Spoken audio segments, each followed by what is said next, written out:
Chicago. Here is a look at some of the briefs. These are just some of them, hundreds of pages. First, elite runners are going to cross here at about 8:34ish. It took us 6 months to get this report after it was internally released in September. Fire was fast and ferocious, throwing big chunks of this. Officials in Appleton say a car alarm saved 2 homeowners yesterday morning. Take a look at this, both in Brown County and Calumet County. That is the green you see there. Packers fans, hold your breath.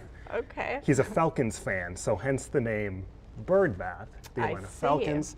But he has a free pool, so I don't judge. Good evening, everyone, from the White House, where it is a new week here in Washington. Do you know that? I mean, you obviously know that was an old proposal. They'll receive free hand warmers, free coffee and hot chocolate. Following some new information tonight coming out of South Korea, where that country's prime minister has offered his resignation tonight, taking responsibility for that sunken ferry. This is no ordinary water balloon fight. Look at this. Grant County, Lafayette County, Richland County, and Columbia County. Those were counties that Ron Johnson won. Needs to be seen from multiple angles. First, the cell phone video that was captured and posted online. Given the recent jobs reports, why should Wisconsinites believe any proposal right now coming from the administration? Well, the truth of the matter is that... Basically, this is an issue you created because you didn't take the money. Welcome back. A snowy downtown Green Bay as we're waking up on this Sunday morning. We want to check with the latest road conditions. Jennifer Ann Wilson has been doing that for us. She's live along Highway 41 in Winnebago County. Jennifer, good morning to you again. We're going to go live to the scene where you're looking at images of the SWAT team. You have seen a man come out with his hands up. This is live, folks, right now. Police have been on the scene for several hours trying to get the man out of the house. You see him arrested, being placed into cuffs. The SWAT team has been on scene in the 1200 block of Mather Street for several hours. Our photographer on the scene several hours ago, probably about an hour ago, saw several people walk out he believed were children and a mother. This incident all happened around 3 o'clock this morning. Police say the suspect had a gun. There was an incident at a different location. After that, he came to this home in the Mather Street location where they are right now. He's been held up inside the home for several hours. Police were using a loudspeaker trying to get in touch with the man, telling him to come out. That lasted several hours, about 7:40, 7:45, somewhere in there. We saw people walk out of the home, but the man remained inside. Police were cautioning people in this area. Several blocks have been blocked off to stay inside their homes, not come in the area because they didn't know how dangerous the situation was going to get. As we're seeing unfold live on the air right now, it's looking like it's ending peacefully. And they are off. 6,000 runners about to embark on that half marathon. The full marathoners have been at this now for an hour. We want to welcome you outside the WBAY studios. We are at mile marker 20 for the full marathon. Good morning, everyone. I'm Matt Smith. And I'm Rebecca Schultz. Temperature-wise, we have a bit of a breeze, as you can probably hear a little bit for the runners. A few clouds, but hey, overall not terrible. Yeah, some of those sprinkles that we're approaching from... The temperature's not bad for the runners. Let's head on back to the starting line where our Patrick Nelson is live for us this morning with more details. Patrick, good morning to you. All right, Patrick, up close and personal to all the runners this morning. Marathon organizers have made it easy for all of us to track runners as they're going throughout the course this morning. Let's take a look at Dave Schrader. He is running the full marathon, one of our sports reporters. You can see here at mile 5, he clocked in at 7:41 this morning. Twitter has been down for a little bit, but they're working to update that and keep that process going for you. We're going to have more coverage of the 15th annual Cellcom Green Bay Marathon, including from our water stop here, the beach party, coming up, but we do want to check some other headlines as we wake up on this Sunday morning. Menasha police are asking your help finding a missing motorcycle. Officials say the bike was stolen from the parking lot in the 100 block of Washington Street around 2:30 yesterday morning. Today is graduation day for about 450 graduates at St. Norbert College in De Pere. Commencement ceremonies get underway at 11:30 at the Schulte Sports Center in De Pere.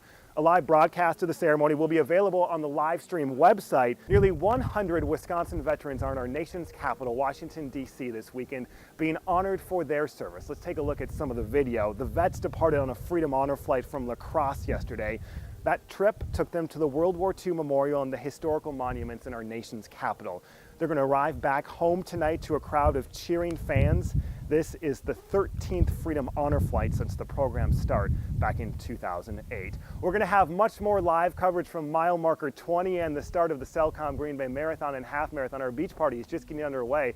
Here's a live look at the starting line. Hey, in just a matter of minutes, 6,000 people have made their way onto the course. More news and weather after the break. Stay with us on this Sunday morning. This weekend, a number of Northeast Wisconsin Republicans, they're considering their next move as two longtime lawmakers announced their retirements. Both State Senator Mike Ellis from Neenah and Wisconsin Congressman Tom Petri from Fond du Lac say they won't be running for re-election this November.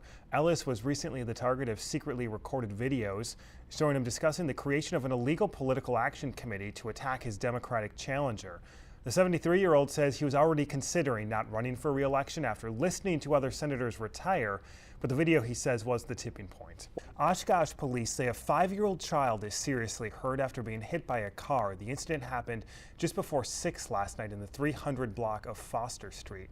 Police say the child was transported to a local hospital. An investigation is underway. Police locate a missing Milwaukee child in northeast Wisconsin this morning. 5-year-old Dominic was found safe in Manitowoc and is now on his way back to Milwaukee to be reunited with his mom. The boy's father is in custody in connection with that case. In Green Bay, a portion of Mason Street was blocked off for several hours last night after a crash involving a semi-truck. Police say the driver was trying to navigate the roundabouts near Highway 41 when the truck tipped over. The driver was transported to the hospital. It took crews nearly 5 hours to clear the truck and all of its cargo from the scene. The Fond du Lac County Sheriff's Office says a massive marsh fire started with someone burning brush. That fire started just before 11 yesterday morning, southeast of the village of Brandon in the western part of the county. Officials say the fire burned about 600 acres of land. No structures were damaged, although it came pretty close, prompting firefighters to douse a few homes with water and foam. All right, so since the parade is over, we're gonna have our own little celebration this morning. I got my green mug. See me with that There you go. ticker there. I found this tie. Thank you. I got this tie yesterday, and someone said, "Will you wear that on the air?" And I said, "I think I know someone who will." You're pretty excited, aren't you? When life sets a timeline, priorities change. I bet you it turns and then it goes that way. The news 2 weeks ago, the cancer is growing and spreading fast. I want to go. Okay, we're going. We're going. Oh, here comes another one. Spreading smiles, they realize, became the only cure. All right, you ready? 4-year-old Colton Steinhorst wanted to fly. He also wanted a trip to Disney, water parks, and to give a stranger flowers. So when strangers across the country started sharing a simple online post, they created a movement helping cure a little boy's soul. So anyways, thank you for helping us get this whole entire thing set up and fulfilling everything on his bucket list. Colton's bucket list is quickly being crossed off from the sidelines of the football field to the soccer field earlier tonight. So 2 to 7 can start first. Hundreds of people, thousands of balloons help fulfill Colton's wish of a massive water balloon fight. To be totally honest, it's through a friend of a friend that we're actually here today. And we brought out our girls. We've made 100 balloons ourselves. It's overwhelming, honestly. It's so awesome for so many people to come together that don't even know this family. For the time left, friends, family, and strangers will try spreading smiles. He's probably so excited. He was so excited. Yet always mindful of the fact a bucket list should never be made by a 4-year-old. We've had that conversation before, many a times when he was at that door before, and he knows that the angels in heaven would take care of him, and God is up there, and lots of family, and we'll be with him again. So, we just try to make it as easy as possible right now for him to understand. Stories of our grandfathers sometimes fade away. What's left to tell? Like, give her hell. You had to make 5 feet a day. Tom DiCarlo is telling. January 1st of 1950, I went into mine.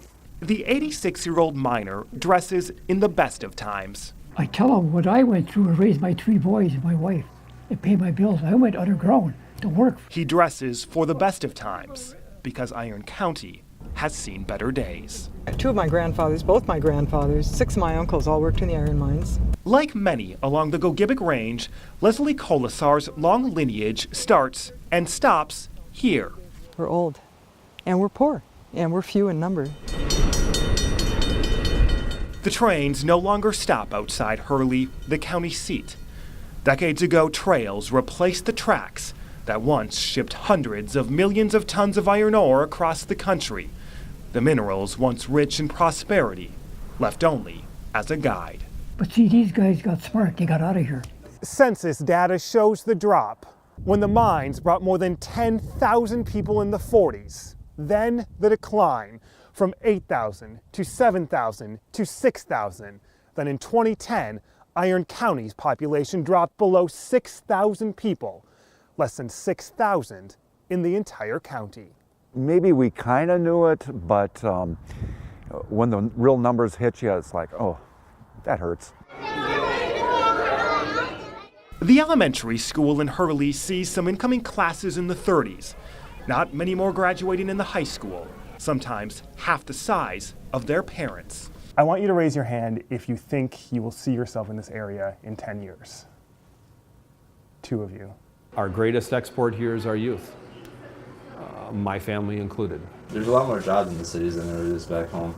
And as you can tell, there's less kids in the classes, there's less parents having kids here, and it's just shrinking. When he's completed with college, we don't expect him back. And that's tough to take. In Iron County, those who have stayed make an average $25,000 a year. Tourism and logging provide the few jobs available. The county's unemployed, the second highest in the state. Lots of people apply for the good jobs around here when they're available. Since the 1920s, the Liberty Bell in downtown Hurley has maintained a business and kept a family. We actually both left and went to school, so we chose to come back. Now, for the first time in decades, hope rises from stories past that the jobs of their grandfathers could once again be theirs. If there was jobs around here, I'd definitely love to stay just because I love the area. As the red iron fades, left only to history. That's the iron ore. So actually this blueprint probably was underground. A new era of mining could return Hurley's Silver Street to gold. We got some good talent. The young kids here, they're going to come back. In Iron County, Matt Smith, Action 2 News. The FBI says access to the temple could still be closed off for several days. It is still several blocks from where we are standing. FBI agents have been inside all day, as they were all night. The attention now turns to the 6 victims and the man who shot them, as federal agents look for clues and point to domestic terrorism and possibly white supremacy. Ranjit Singh, 49 years old, male. The morning briefing is a time for questions. Satwan Singh Kaleka, 62 years old, male. For the more than 24 members of the Sikh community who show up. Prakash Singh, male, 39 years old. The reality is in the answer. We know everybody. We know everyone. The terrible event that we witnessed yesterday should not be a part of America.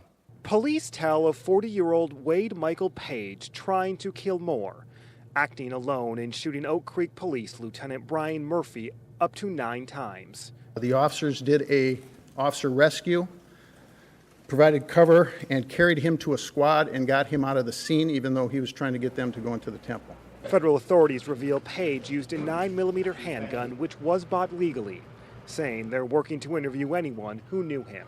We are looking at ties to white supremacist groups. As the briefing ends, a community still questions. One rooted in equality and justice, searching for the toughest answer. Why? It's just shocking, to see, there's people like this in America, so. That lieutenant, who was shot between 8 and 9 times, is in stable yet serious condition at Milwaukee Area Hospital tonight. Neither local nor federal law enforcement would speculate yet on a motive, but they spent the day reassuring the Sikh community that all of the attention of the FBI is here. Reporting live in Oak Creek tonight, Matt Smith, Action 2 News. I probably would have just picked one. Along the information superhighway, UW Green Bay student Becky Sen considers herself a pretty good navigator. That's why I try to pick where I'm going. I'm like, is this place kind of sketchy? We found Becky at Kavarna, a coffee shop in downtown Green Bay. She's here, in the lower left-hand side of your screen. And here's Eric Christensen, just a few tables away. I mean, he just seemed like a typical businessman that came here. But Eric, a software engineer, is with us, along with his brother Elliot, the co-founder of Green Bay Net, a web agency in Green Bay. Been able to trick this into working before. Alongside a little lunch and coffee. The hardware you see right here is about $60 to $70. They've set up their own Wi-Fi network to show how easy a hacker can lure people in. I am up and running. Awesome. Yay. Eric and Elliot's Wi-Fi network is called New Kavarna Wi-Fi, very similar to the coffee shop's safe and legitimate one called Free Kavarna Wi-Fi. So I made mine nice and pretty, camel case letters, capital N on the new, capital K on Kavarna. I would think like, oh, okay, the free one is probably old, so it says new, so I'd click on the new one. Once customers start clicking on Eric and Elliot's connection, if it's plain text, I can get all of that. Anything they send or receive goes through the brothers. Then he could make a targeted attack towards you. Very quickly. Very quickly.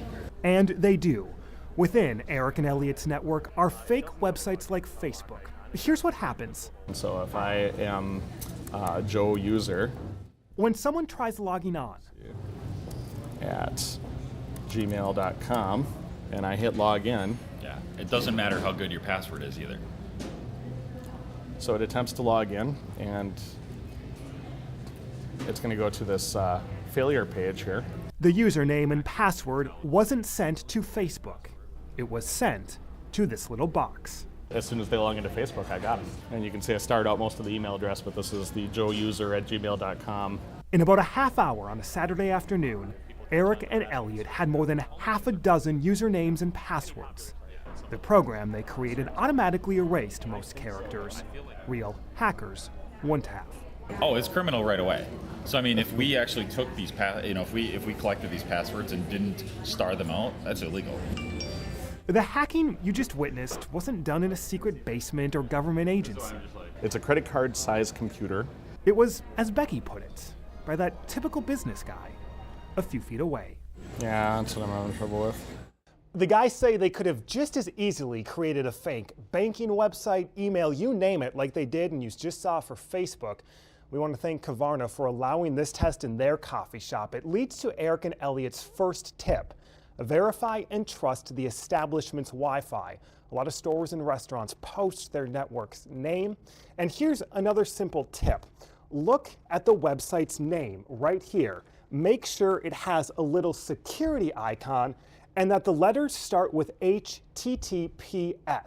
If we bring up Eric and Elliot's Facebook page right here, you can see there is no lock or HTTPS. That's a big warning sign. The guys gave us a few other really simple tips, including which sites are better protected. We've posted all of that information on WBAY.com.